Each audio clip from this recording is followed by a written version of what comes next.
So this is how to make free phone calls, basically, using the new technology that's being rolled out very rapidly without actually being evaluated by all of the telcos. Next slide.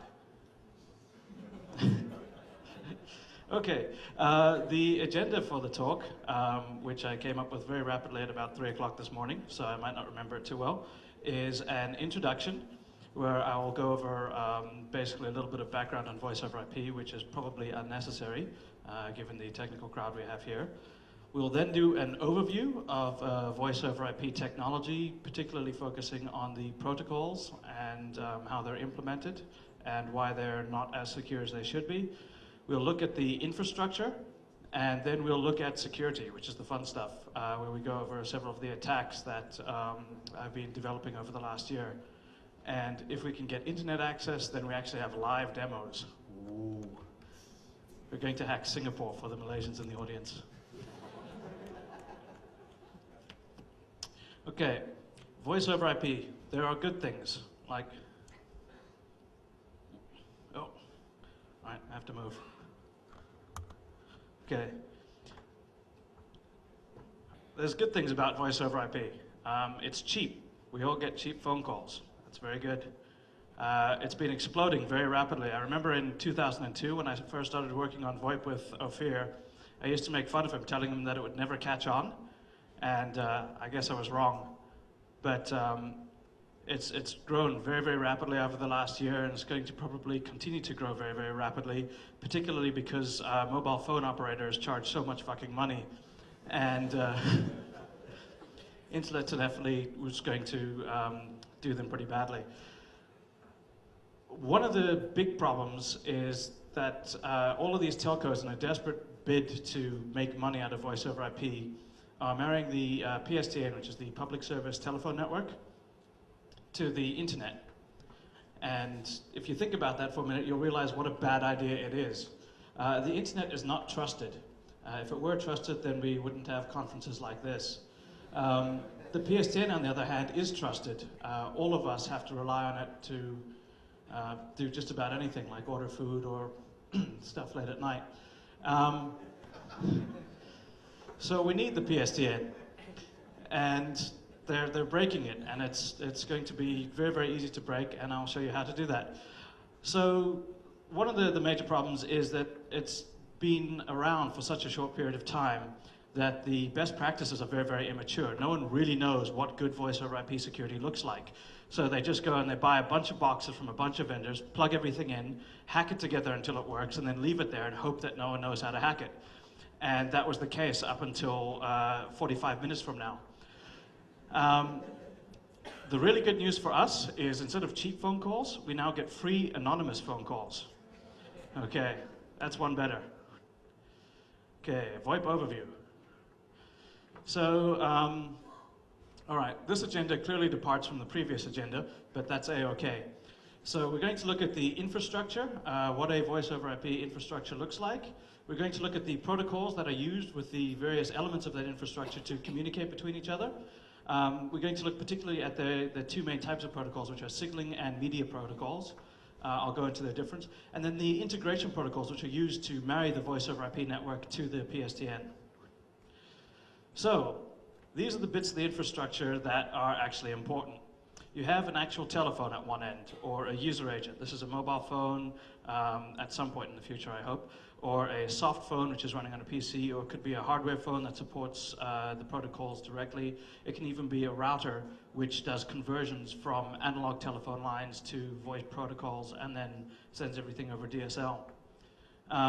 There's the internet technology, which is then like whatever, the internet, routers and DNS. Those are the major pieces of voice over IP technology that are used in terms of internet-specific technologies.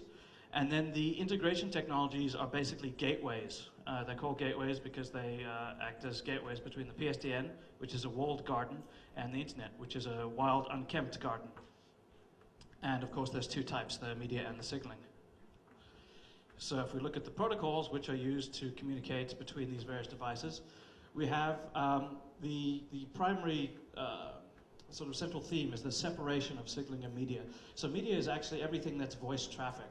all of the actual content, like in the future they expect to have video traffic, or they're actually talking about text over IP, which I don't really understand how that's different from what we have now, but they intend to have voice over IP, text over IP, and video over IP, and I believe they want text over IP because they think people are stupid and will stop using MSN for free and start paying for text messages over the internet.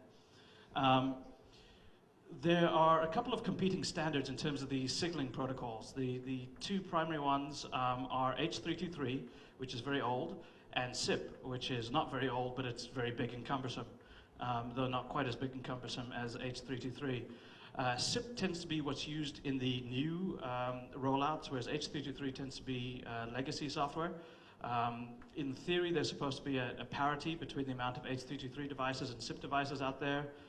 In the work that I've done, I have yet to encounter an H.323 device. So I'm not sure how widespread it actually is anymore, given the rapid explosive growth of SIP-based devices over the last year or so. The other big competition is between the H.323 related Megaco, which is used for media integration between media gateways, the PSTN, and the internet, and MGCP, which is just a legacy piece of shit. But it's been around for long enough that it's really entrenched itself in deeply. There's also a bunch of proprietary stuff out there, such as Skype, which a lot of you probably use. I don't know much about it, no one really does, but they've now been bought by eBay, so there's that. As I said, SIP is basically used for all the new stuff, so if you're going to learn about voice over IP, learn about SIP. Okay, signaling protocols. As I mentioned, there's H.323. It's a very, very old standard. It was like, I have a CD-ROM that came with my Slackware 7.0 or something like that, and it includes a bunch of documentation, and one of them is how to get voice over IP working with Linux, and it only talks about H.323. So H.323 has been around for a long time. It's based on ASN1. For anyone who knows anything about security, the words ASN1 mean pain, convoluted, complex, and basically broken. It's most likely vulnerable. Right? Anyone who remembers from a couple of years ago all of the ASN1 bugs that were coming out, they should realize that no one's actually looked at any of the H.323 implementations with those. So, broken. If you want to develop attack tools, don't. H.323 only has the open H.323 library, which is very, very painful to use. I spent 2 days working on it and then decided that I didn't want to know anything at all about H.323. It was just too painful. It's not good for attack tool development. You have a very, very high level API that makes no sense. Okay, this on the other hand is cool, SIP. SIP is the session initiation protocol. It's used to negotiate and set up sessions between calling parties or calling agents. It's defined in RFC 3261. There's a previous RFC, which I don't remember, but that's been obsoleted. This RFC is pretty big. It's one of the largest RFCs that's been published and is in use. It's about 300 pages long. Most of it is crap. You can skip a huge amount of it. It explains everything in absolute verbose detail. SIP will look very, very familiar to people, even if you've never seen it before, because it's based heavily on email and HTTP. So it's a text-based protocol. It has error codes, such as 200 OK, or 404 not found, or 403 forbidden. And it has a method-based means of access, which looks a lot like GET or POST or PUT with HTTP. So, let's see, transportation layer. So SIP is basically a high-level protocol which runs on top of underlying protocols. The general idea is to run it on top of TLS, on top of TCP. The practical implementation is always on top of UDP, which means you can spoof SIP messages very, very easily, and you can inject them into sessions without too much trouble. In terms of the IP layer, you can drop things in. It gets a little bit more complicated in terms of the portions of the protocol within SIP that you need to guess or derive, but fortunately most of the people developing SIP software are idiots, and they don't use proper randomness. So you're not going to have too much trouble if you actually look at any devices. So while I can use TCP and TLS, I have not really seen that. I've seen there's one person out there working on a version that supports a secure implementation of SIP by default, and their software doesn't work. So everyone else uses UDP. Okay. There's some issues with SIP in particular in terms of the call setup. It uses these very, very complicated state engines, which are defined very well in the RFC, but you tend to fall asleep before you finish reading the sections. So I'm not sure how well they've actually been implemented. I've yet to find actual attacks using the state engines because I fall asleep while I'm reading about them, but I haven't had to go that deep into the protocol to break things. So maybe next year. There's a lot of open source SIP stacks out there. There's one from GNU, which I would recommend that you never use ever. There's another one from the old SIP Xperia people. Again, I wouldn't recommend using it. It's done in C++, and it's kind of big and bulky, and the actual API for SIP packet manipulation is great, and then the API for sending SIP messages is horrible. There's implementations of SIP in Python, in Java, in just about everything. The Java implementations, by the way, are very funny because they expect the protocol to be actually delivered correctly. So if you send a response that has a non-numeric initiation, so instead of saying 200 OK, you write out TW00 100 OK, it will cause exceptions and the entire stack will crash. Right? So while that's outside the scope of the RFC, you should never send something like that. The Java guys never really thought that someone would actually send bad SIP packets. All right. So if we look at what a SIP packet actually looks like, which we'll do on the next slide, I hope, we have a command line and a series of header fields, and then we can also have a message body. The message body is typically comprised of MIME data, and the MIME data that everyone uses is SDP, which we'll look at later on, which is called the Session Description Protocol, which is used to initiate or define how the RTP, which is the media protocol, will work. The command line, which always has to be the first line in a SIP message, is made of either a method and a URI, which is like invite this URI or cancel this or whatever. Or it's made up of a response code and a response, such as 200 OK or 404 not found. The header fields are then made up of a name, colon, a value, and the value can be a comma-separated series of value lists. Sorry, a semicolon-separated field of value lists. We'll look at an actual SIP packet now. So here we have an invite packet, which is going to set up a call. It's taken straight out of the RFC. As I said, the RFC is very verbose. They have a 14-packet exchange, and they print out every single packet. So here we go, the invite. We start out with saying invite, it's our method. We've got sipbob@biloxi.com. Sorry, damn it. I've been getting the same text message about 60 times now, and I want to know if there's anyone from my Cellcom who works here.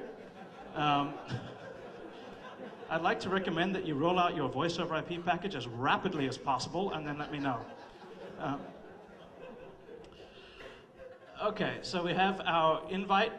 We have a URI that we're going to access, which is bob@biloxi.com, and then we say SIP version 2.0. So this should look basically like HTTP to everyone. Then we have a bunch of headers. So for instance, we have VIA.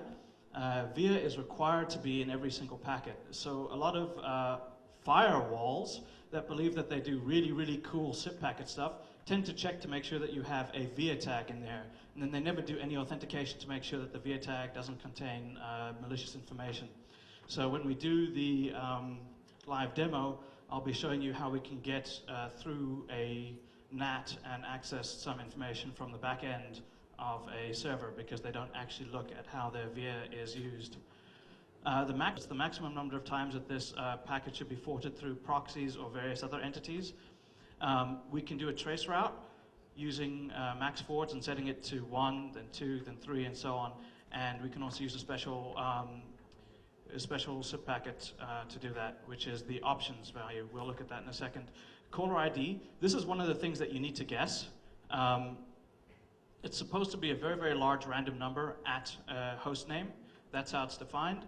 What we tend to find is that it's a very, very large date at a host name, and then it increments by time. So it's not that difficult. The C sequence is the sequence again. These are supposed to increment. So these are easily guessable. If you can guess the caller ID and the C sequence, you can inject into the SIP stream. If you can inject into the SIP stream, you can manipulate the signaling, which controls the entire call. If you can control the entire call, you can redirect anything you like. So fortunately, people implement these fairly poorly. So we're lucky. We can actually take over SIP streams. And then it obviously has an SDP packet, which we're not going to look at. Next. Okay, so there are 6 core SIP methods, and then there's like another 3 or 4 extra ones that they kind of chucked in. They're not that interesting typically. The main ones that we want to care about are invite, which is used to set up a call session, register, which is used to update a registrar binding, which I really hope that I have in here what a registrar is. I don't remember. And buy, which is used to terminate a call session. There's also an options packet, which is used to query a SIP device, and it is an RFC requirement that every single device supports the options method. When someone gets an options packet, they're supposed to respond with the methods that they support, their version number, the software that they're running, the VIA tags, their froms, their tos, like everything. It's really cool. You can do like all sorts of cool stuff by just like fingerprinting with options.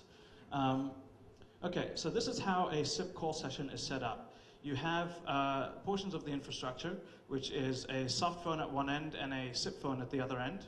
And then you have proxy servers. Proxy servers are used basically as a single entry and exit point into a SIP infrastructure environment. So they allow you to have a whole bunch of specific SIP devices and only one domain name.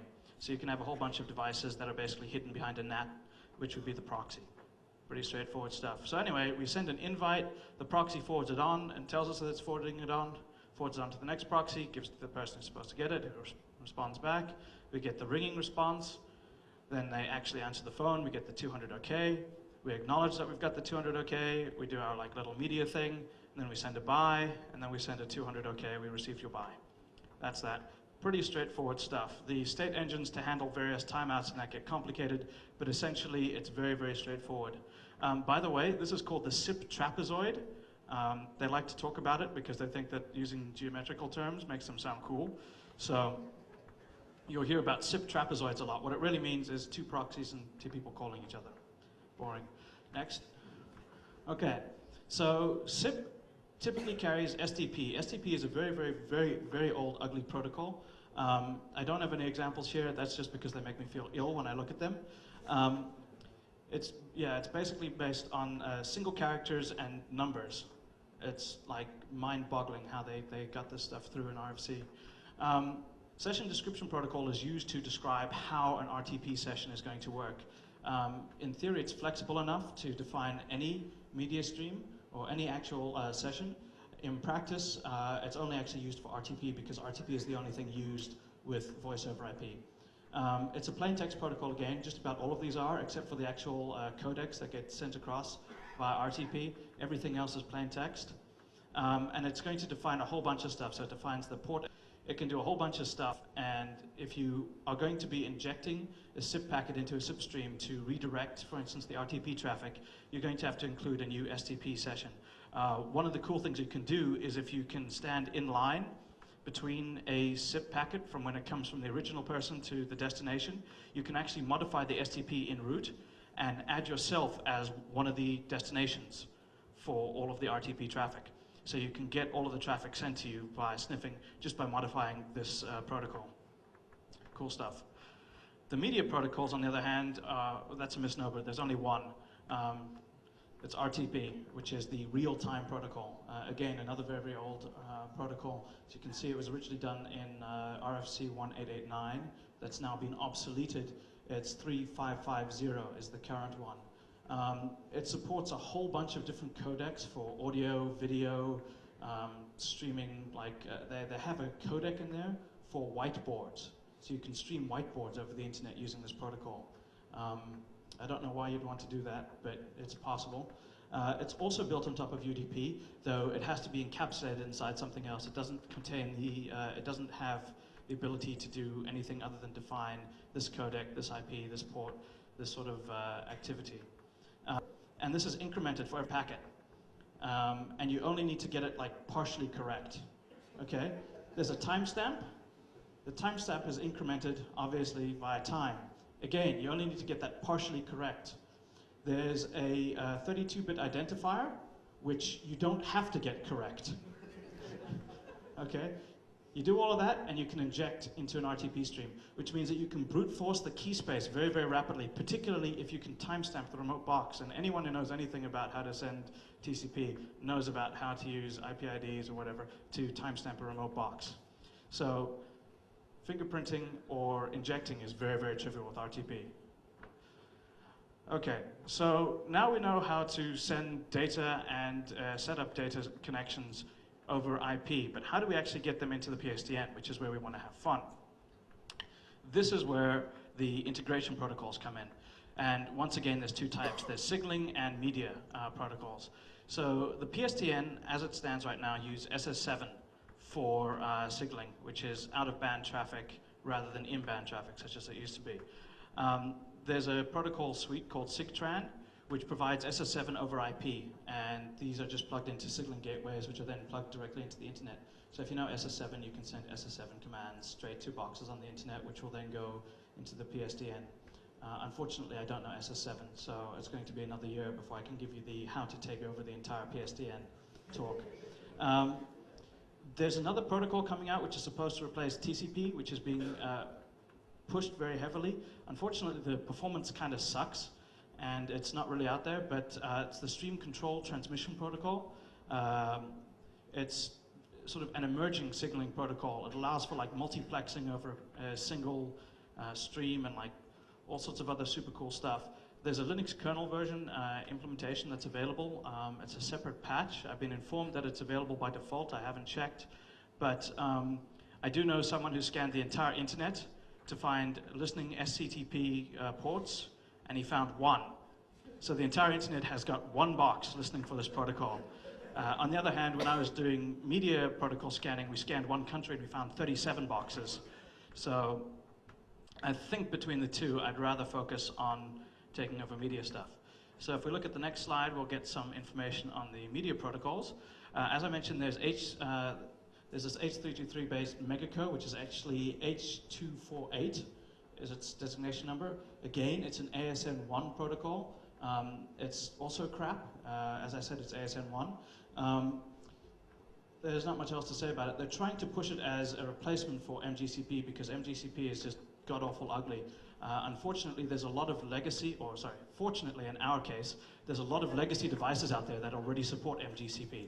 So we're going to have a very, very easy time in terms of exploiting MGCP-based media gateways because there's a hell of a lot of them out there, and now that everyone has pushed MGCP up to such a legacy level, it has to be supported by all the new software that comes out because they have to integrate with all the legacy software, which means MGCP is basically getting perpetuated. This is nice. They updated the RFC, but they didn't really update the protocol very much. There's 3435. It's a very easy to remember protocol number, RFC number. It's a very, very difficult to remember protocol. When we look at some of the live demo stuff I've got, I probably won't be able to remember what it is that we're looking at. They use things like capital Z versus lowercase z as different designators for something. I think it's the name of the host. It's absolutely horrible. A lot of the commercial stuff coming out now supports both protocols, both Megaco and MGCP. However, a lot of the engineers out there don't know how to use Megaco, and so they just go with what they're comfortable with, which means that, once again, MGCP gets perpetuated. And as I mentioned before, there's only one way of actually sending data over the internet that encodes audio, and that's RTP. So RTP and SDP actually get used along with MGCP to set up a media session between the PSTN and the internet. Okay, VoIP infrastructure. What are the actual bits that we need to worry about when we look at a SIP environment? Well, there are the SIP entities. There's a user agent, or UA, as they typically say. The user agent is anything that's at one end of the SIP stream, one end of the SIP session. So it's a soft phone or a hardware phone, or in our case, a program which can generate SIP messages and inject them into a stream or send them out over the internet and do something with them. You then have a proxy, which, as I said, provides a single entry and exit point for a voice over IP environment. The idea is that you only need to know the address of the proxy, and then the proxy can talk to everything else and figure out which user agent you're trying to access. For some reason, these proxies get treated as firewalls quite a lot, even though they're not. So a lot of proxies are now being marketed under the term Session Border Controller, or an SBC. An SBC is basically a proxy by any other name. It's a NAT device that supports SIP. We had an in-depth look at one of the leading ones that got purchased very, very recently, and it was horrible. It was based on Red Hat 6.2 Zoot, and it was running kernel 2.2.13, I believe. So we were able to use ICMP to overwrite portions of the kernel stack and DOS the box. That's bad. Particularly if it's your firewall. So the way that people can find particular user agents is based on registrars.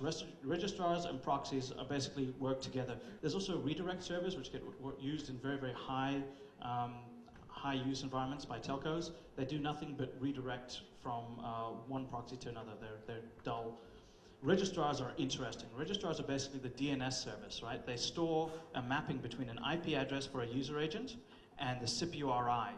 So when we saw earlier Bob at Biloxi, what happens is the proxy will get a hold of this, will forward this to the registrar and say, where the hell is Bob at Biloxi? And the registrar will go, Bob at Biloxi is 192.168, blah, blah, blah. And then the proxy will be able to forward it on.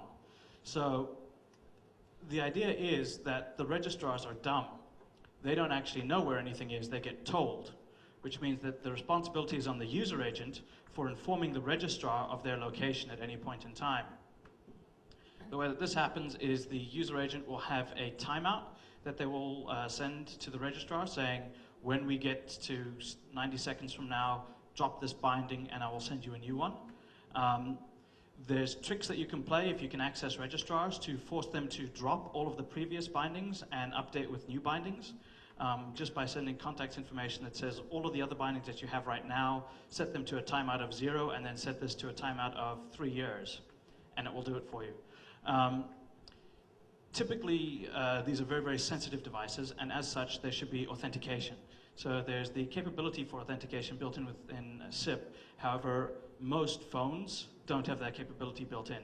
So while the registrars will support authentication, the user agents typically don't, because no one knows how to put a username and password into like one of these things, particularly if it's a phone on a desk. I mean, like, what's your username? 1234?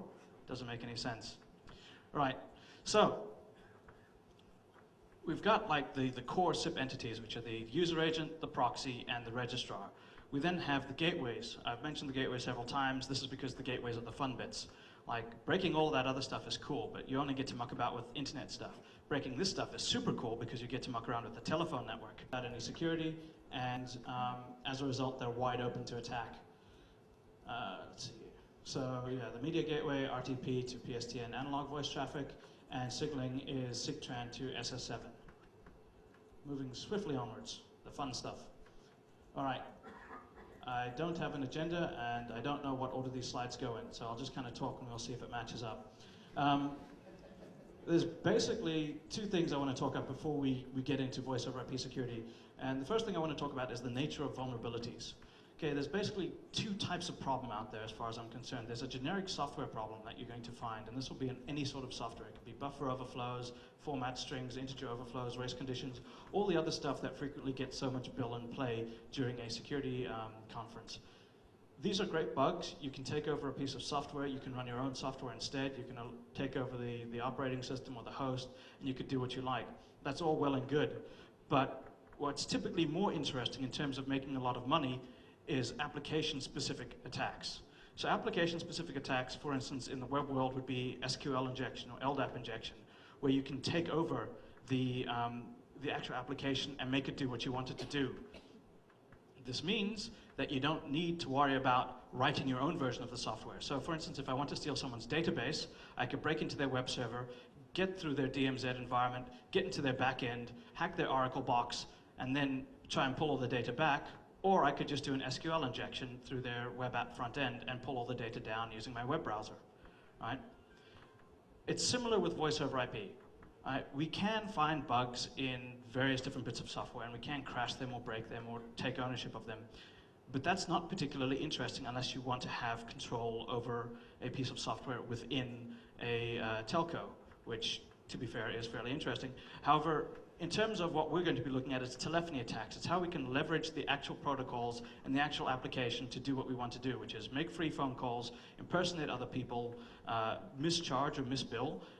Like one of the things that we found out how to do was in Florida, they've got something which allows you to pay your gas bill by telephone based on your caller ID.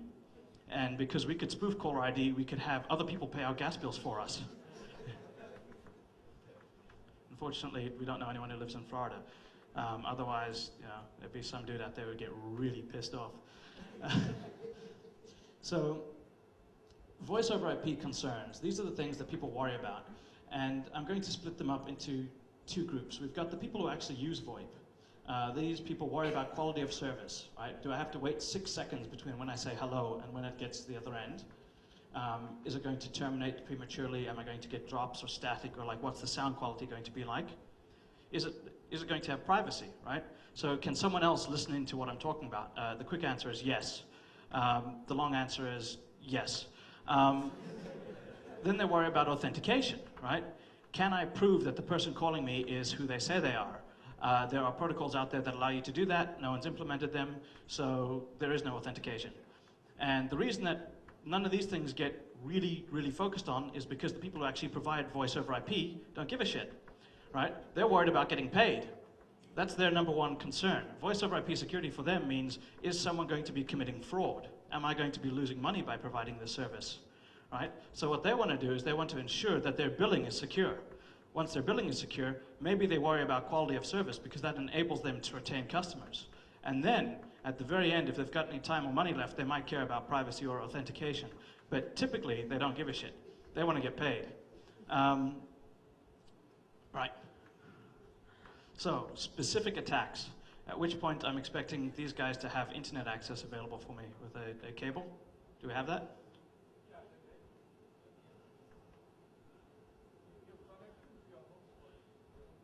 Just to my laptop, yeah. All right, never mind.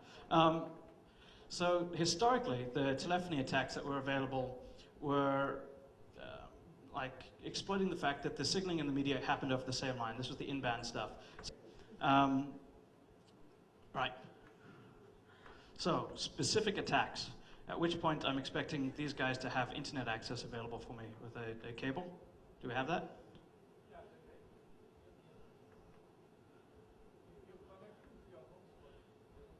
Just to my laptop, yeah. All right, never mind. So historically, the telephony attacks that were available were like exploiting the fact that the signaling in the media happened over the same line. This was the in-band stuff. So this was all of the and Steve Jobs and like Wozniak and all those other cool people used to do a whole bunch of blue boxing because the telcos were stupid. Later on, the telcos got smart and they said, wait a minute, you know, maybe we shouldn't allow end users to have access to our signaling equipment. So they separated the stuff. And then later on, in today, they said, hey, maybe we should put all of our signaling equipment on the internet. And it's got us back to square one.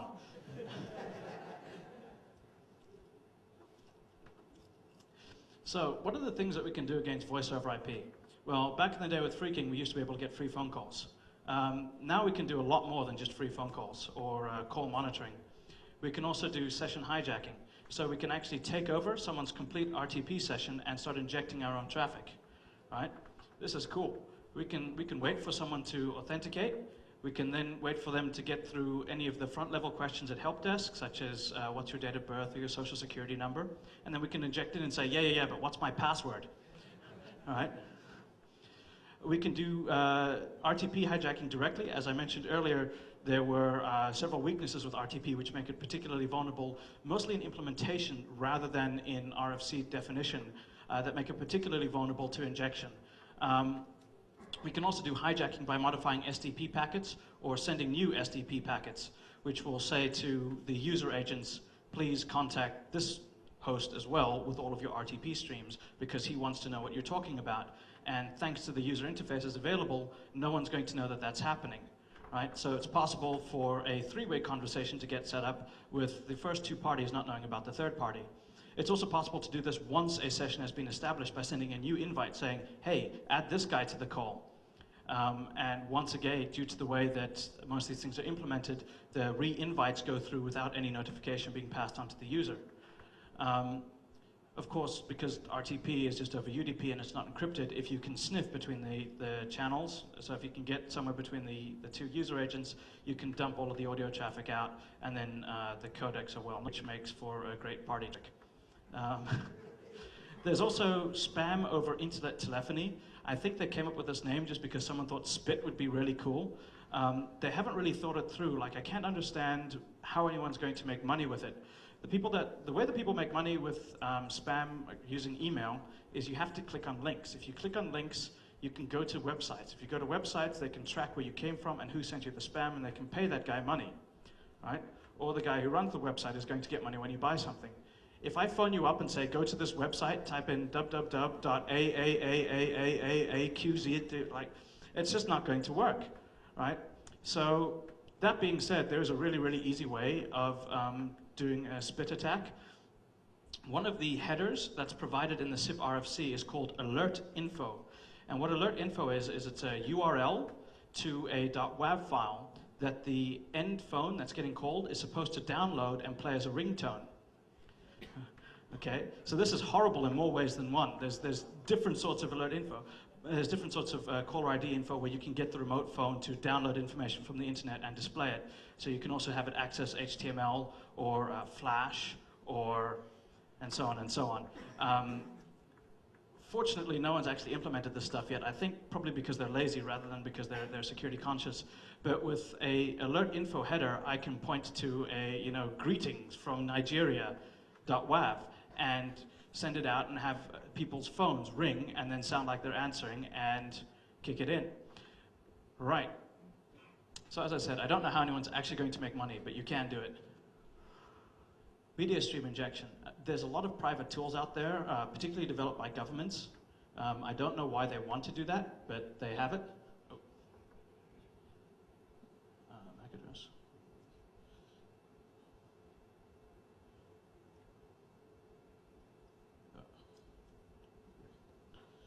All right, so you can do monitoring, you can do injection, you can do hijacking, you can do full-on takeovers, you can do all the cool stuff that we used to have to do on IRC, you can now do to people's telephone lines. So I can't wait until someone comes out with a DDoS tool to take over, phone channels. That'll be cool. RTP stream sniffing, as I said, it's dead easy. It's over UDP. I think the first tool to come out and do this was called Vomit, and it was 2 or 3 years ago, and there was a huge outcry, like, oh my God, people can sniff. And obviously nothing was ever done about that. SIP redirection is a bit more interesting. It's a little bit more complicated than just straight sniffing. What you do with the SIP redirection is you inform one of the parties of the phone call that their proxy has now changed, and they're going to need to now start sending all of their traffic through you first. And once again, thanks to the brilliant implementations out there, no one gets notified of this. It just happens. So the software is very, very accommodating to people like us. And as I said before, you can also do third-party injection where you can add yourself as a new caller into the existing call session. There's denial of service attacks as well, but unless you really don't want someone to talk to their Auntie May, I don't know why you'd bother. Okay, so that's attacks against end users. So these are the things that end users need to worry about, which is having all of their call conversations monitored, not being able to know who's calling them, having things injected into their call streams, having their call streams getting taken over, all of the sort of voice traffic stuff that they need to worry about. What what service providers need to worry about is the fact that we can use voice over IP to misbill. We can actually commit a huge amount of toll fraud using voice over IP, and I'm going to show you guys how to do that. So you can mischarge calls. So if you can spoof calling as someone else, you can have all of the billing charged to them. And how do you spoof calling as someone else? Well, it's very simple. You change the from URI to the person that you want to have billed, right? Because the way that the SIP protocol is set up, the from header field contains a URI that's supposed to be displayed, saying, a very, very nice format of the Bob at Biloxi. Whereas the contacts header field is what is actually supposed to be contacted, right? Who you're supposed to actually talk to. So what we found when we did some work with telcos was that they were doing all of their billing and all of their authentication based on the from, and all of their software was operating based on the contacts. So we just set the from to one guy's telephone number, and then we did whatever we wanted. And we were able to spoof calls, we were able to hijack the other guy's phone number, we were able to do all sorts of stuff because everyone was worried about this from thing being correct, and no one actually bothered to check that the from and the contacts were identical.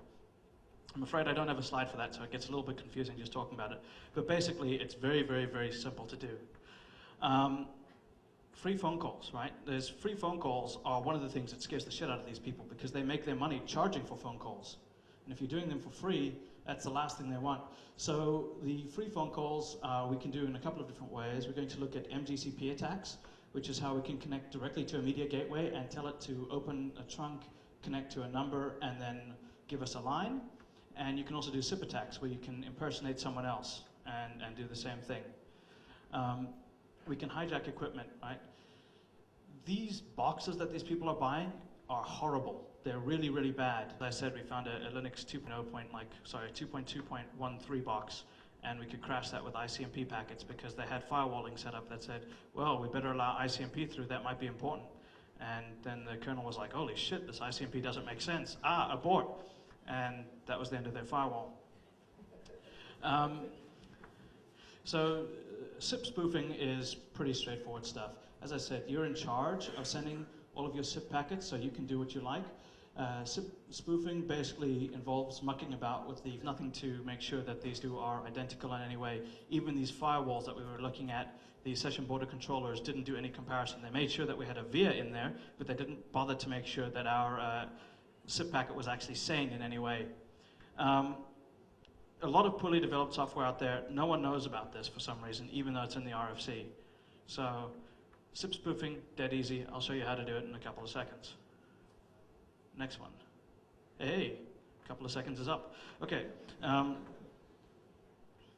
By the way, I just got another thing from my Cellcom, and you guys are dead.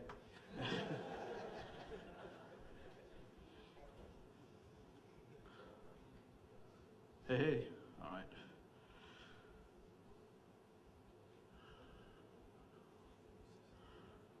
Okay. I'm going to use IPython for everything because IPython rocks.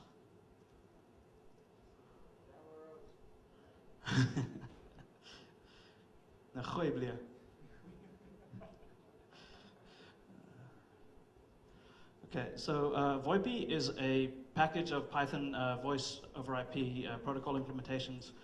So this tells me that from the VoIP module, import everything. I'm then going to try to see if I can remember the rest of the commands. Okay, message equals helper dots.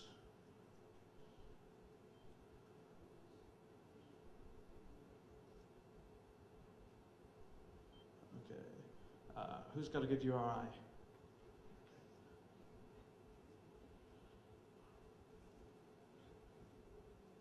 Hopefully that's enough. Nope.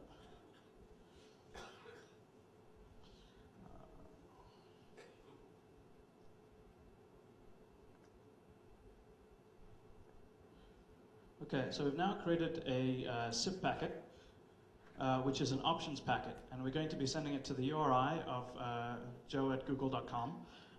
We've got a VIA set up via localhost. The branch and the R port are requirements for the VIA tag. The R port as a tag at the end is going to be used for us to get information from the NAT device that we're about to hit. The from we've set to foo at bar, and the contact is bar at foo. We're going to see that this doesn't matter at all, if we're lucky. The CSEC and the max forwards, let's see, we need to change max forwards, I think.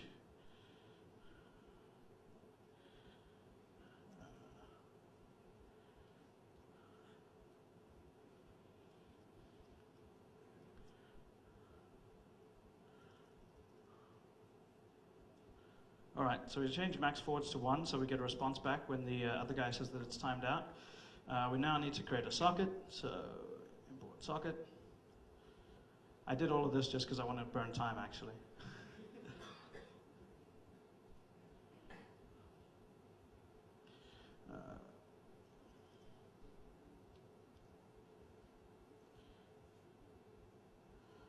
Okay, I have here on my notes that I'm supposed to tell you that this is a very, very powerful SIP packet and manipulation and injection suite rather than an incomplete set of things that I haven't put a nice wrapper around.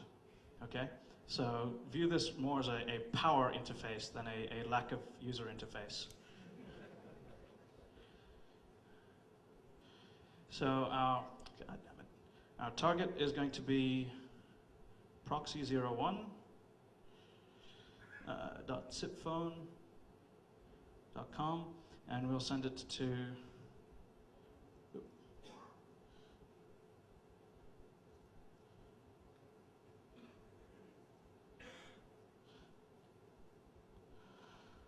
okay.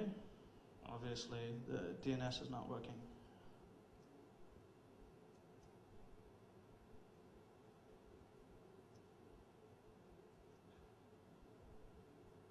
The DNS is not working very badly.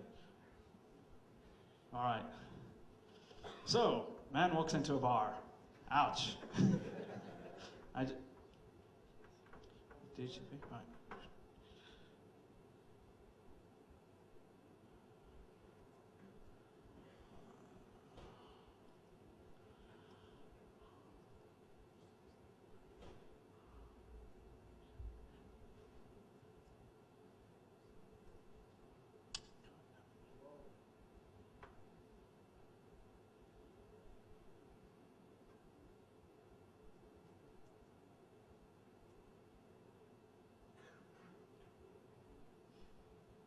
Oh, the suspense is killing me. Okay, well, we could possibly go back to the slides and then come back to see if DHCP actually exists in the network. Or we could all sit here and look at DHCP.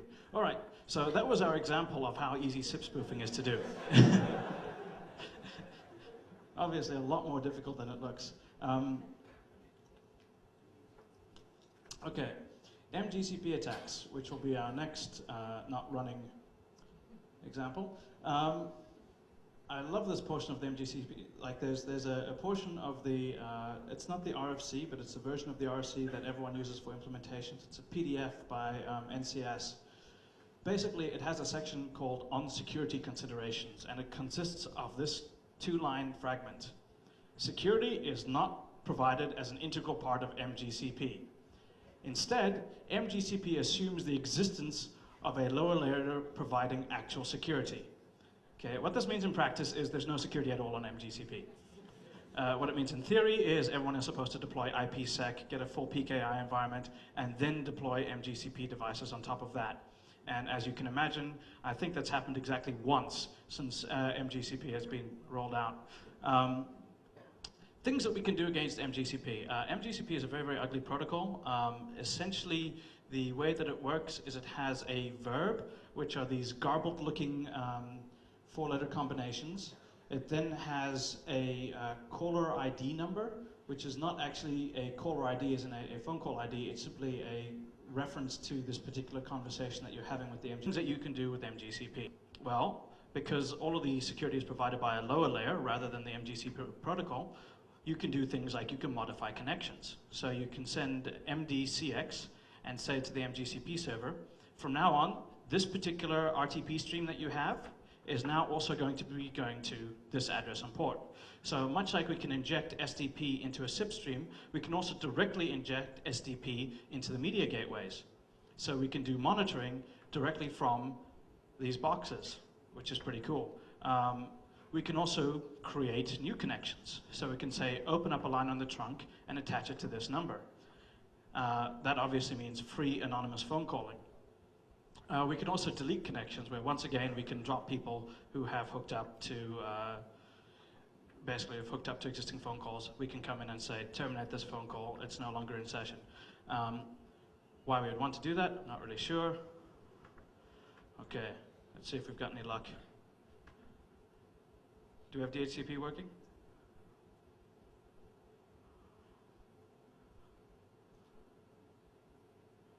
Oh, cool.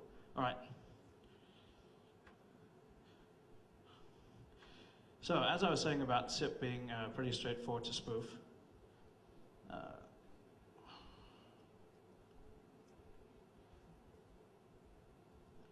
So we get the message back from the box that we sent it to earlier. If we print it out, we say, oh no, apparently we sent it with a max forwards of only 1, so our request is timed out. And they've sent back to us the port internally that it used and the IP address that it used. It's filled in the rest of the VIA for us. So we know what the back-end port is because it tells us that it's behind a NAT, right? So we actually get to find out what the port is that it used on the internal interface of the NAT address, right, which was 5516. Yay. It also fills in some other stuff for us, like we sent it a 2 that makes absolutely no sense. As it happens, SIP phone doesn't do any peering with Google, who I believe don't do any SIP at all. So even though it shouldn't have actually looked at this, it should have discarded it by going, whoa, I'm supposed to check this. It's instead responded and given us some information. So we could, for instance, flood them and find out, that's cool. We know it's behind a NAT device. Or we know that's providing NAT functionality as well. And we can now do fingerprinting of their environment simply by sending anonymous UDP packets. You can clap now. It's pretty cool. Sorry. All right. Come on. MGCP ping. God damn it. There we go. That's proper. So MGCP ping sends out a bunch of MGCP packets to various different servers. I'm keeping the IP addresses private, but you might be able to guess where you want to scan if you're looking for them. As you can see, there are a number of boxes that tell us that we've sent a packet that it doesn't understand. That's okay, we can brute force for a little while and it will understand what we're talking about. When we send the packet, as I was mentioning with MGCP, what we're supposed to do is we're supposed to send a verb, an ID number, and then the name of the gateway that we're trying to talk to. If the name of the gateway is wrong, the gateway is not supposed to respond. Oh, cool. Ooh. Right. As we can see over here, Singapore has very politely informed us that we had the wrong gateway name, and it's given us the correct one for the next time that we talk to it. It's also told us that it has access to 4 trunks. AALN is analog access line, so it's analog access line 1, 2, 3, and 4. And I believe that this is an IP directly next to it. As I recall, this is in a university. So the university admins were very nice. These other ones, like the 400 fail, we can deal with, and the 500s are just server errors where it's gone, you've got the wrong name. Fortunately, the way that the name is supposed to be made up is based on the DNS name. So all we have to do is reverse look up the IP addresses that we have, and we can guess what the name is and probably get it right within a few goes. All right. You know what? That's it for demos. I'm not going to show you how to do anything super cool because I haven't implemented it yet, or it's really, really hacky the way that it works, so it's not impressive. But we can talk about how we can steal money instead. So caller ID spoofing. Caller ID spoofing allows us to do a lot of cool things. It used to be quite difficult to do because you didn't have access to voice over IP. Now, fortunately, with voice over IP, you can basically do whatever you want with caller ID spoofing. It now becomes more of an issue of whether you get full ANI spoofing or not. The way that caller ID works, and someone's probably going to have to correct me because I'm not 100% sure on this, is there's basically a section called CNAM and another portion of the caller ID. And if the CNAM is changed, which is fairly easy to do, it's the caller ID name, the other portion of the caller ID still exists, which is the actual real phone number, which is used for billing purposes. With spoofing that we can do from one voice over IP service provider called newphone.net, what happens is they send out the CNAM portion to whatever we want, and they leave the other portion blank because they don't have it. We can then use a calling card provided by a voice over IP calling card provider from Massachusetts who have misconfigured server. All right. You know what? That's it for demos. I'm not going to show you how to do anything super cool because I haven't implemented it yet, or it's really, really hacky the way that it works, so it's not impressive. But we can talk about how we can steal money instead. So caller ID spoofing. Caller ID spoofing allows us to do a lot of cool things. It used to be quite difficult to do because you didn't have access to voice over IP.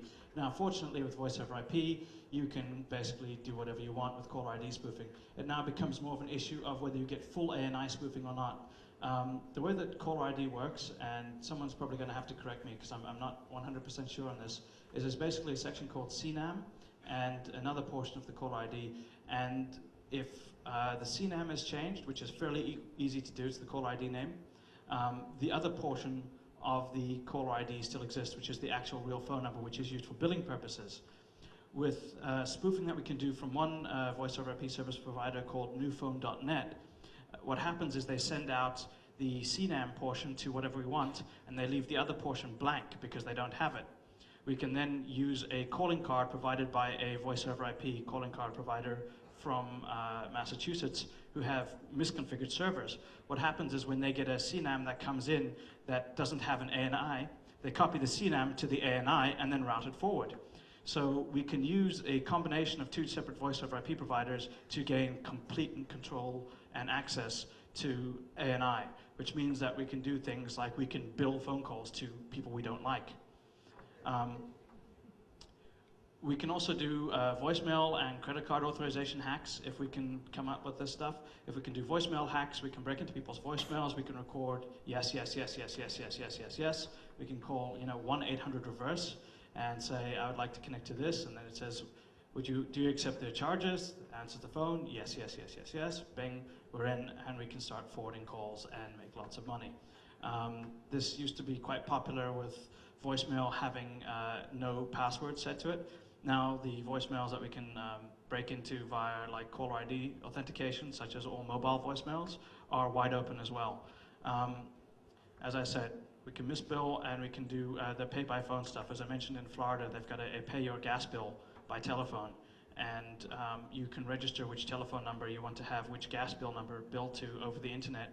And the way that they have their thing set up, it's like basically trivial to register for anyone because you don't even need to phone up.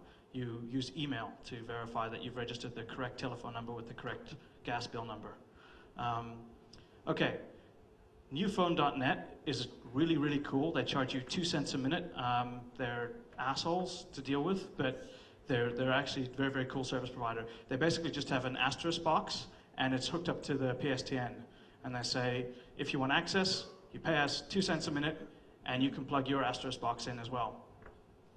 And part of your configuration, they send you an email and says, for your configuration, when you have a set caller ID, please insert a valid 10-digit caller ID, right?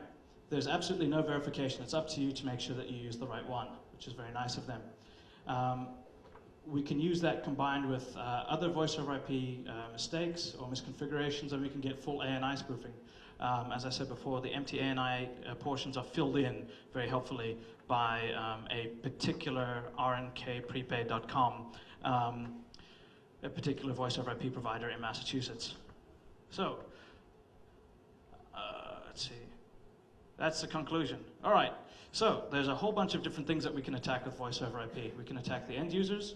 We could attack the people who are being billed or trying to make money, the service providers, and we can actually abuse the service providers to attack other portions of the security infrastructure.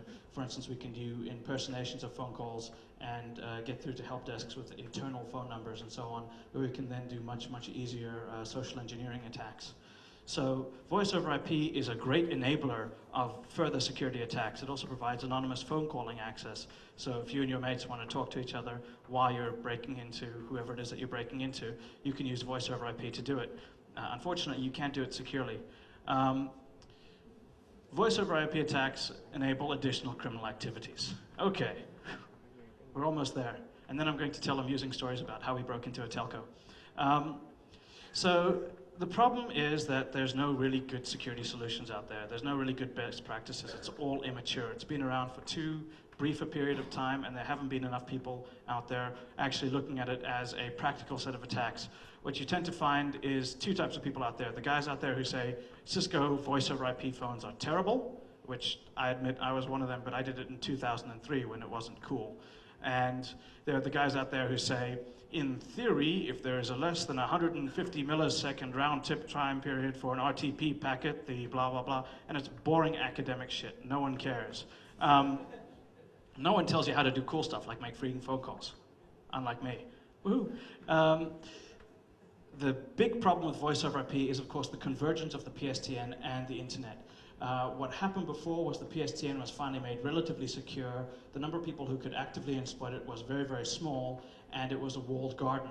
And then the internet happened, and the PSTN was still pretty much okay, and then voice over IP happened, and the PSTN is complete shit now, and it's going to get completely trashed because all of the telcos out there and all of these like fly-by-night voice over IP companies are just plugging boxes in willy-nilly without giving a shit about what they actually mean in terms of security. And that means for the rest of us, VoIP freaking is here. Thank you.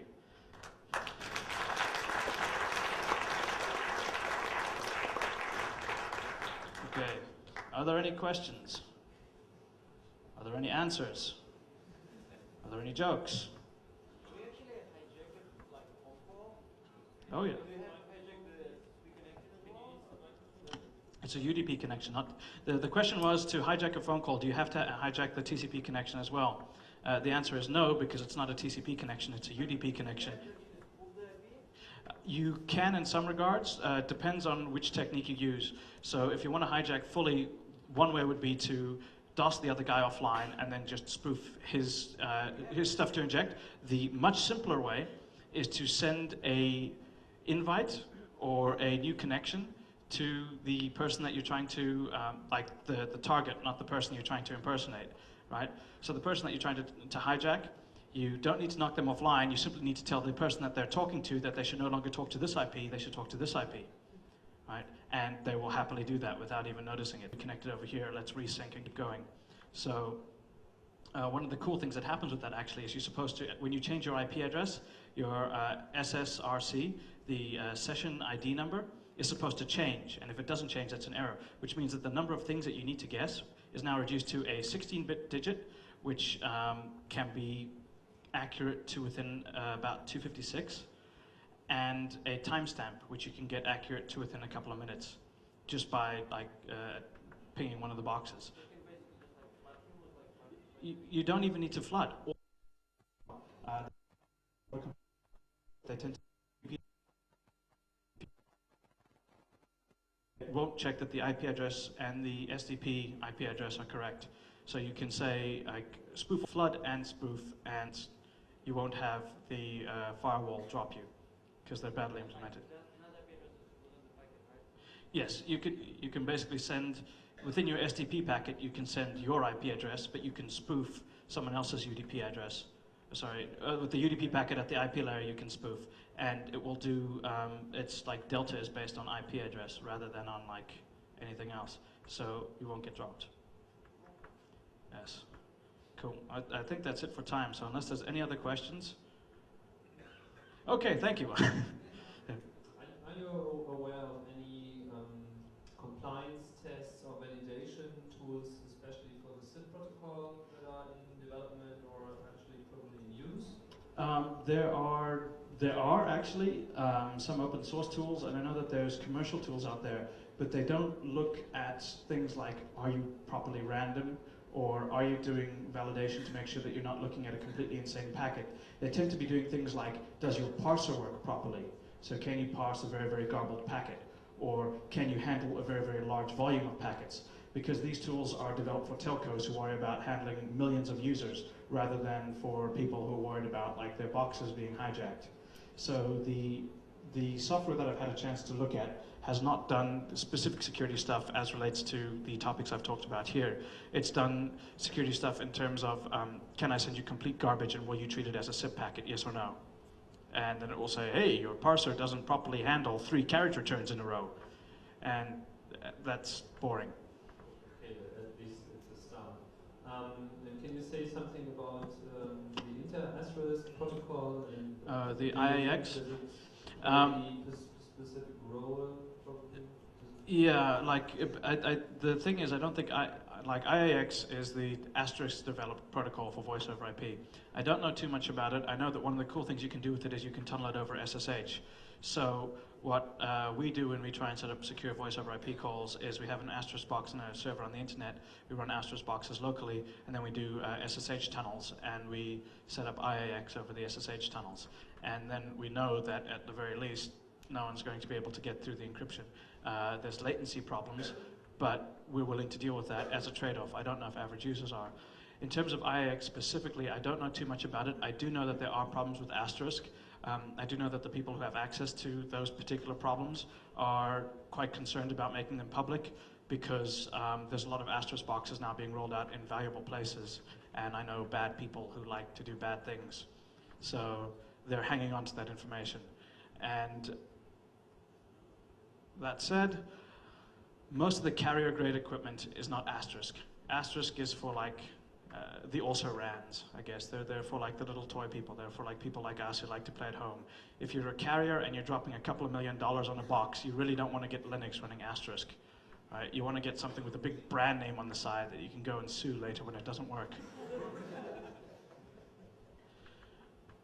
So I'm not sure that IIX is going. I mean, from what I know from SIP, I mean, SIP is, it's not only no security, it's totally broken by design because it doesn't really, like embed ports in the data, so it's totally unsuitable for firewalls in general. It doesn't really work with NAT, and it's a complete mess.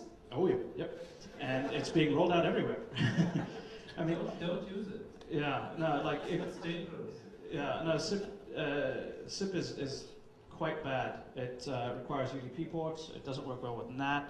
That's why the proxies were developed, and then they found out that they had to make the proxies the NAT devices, which means that you then have someone trying to develop voice over IP technology and good NAT technology. And there's only a limited number of people in the world who can do one of either, and they tend not to be the same person, and they tend not to be in the same teams or companies. So it's a complete mess. And then, of course, RTP itself has to randomly assign a new port number, which again doesn't work very well with NAT. So if you've got several people going through, you end up doing like all sorts of very, very ugly things. So voice over IP technology does not play nicely with firewalls. It doesn't play nicely with large corporations. It should be used internally probably, or it should be used in a secure way. And since no one's figured out what that secure way is, don't use it. All right. Anything else? No? Cool, we're done.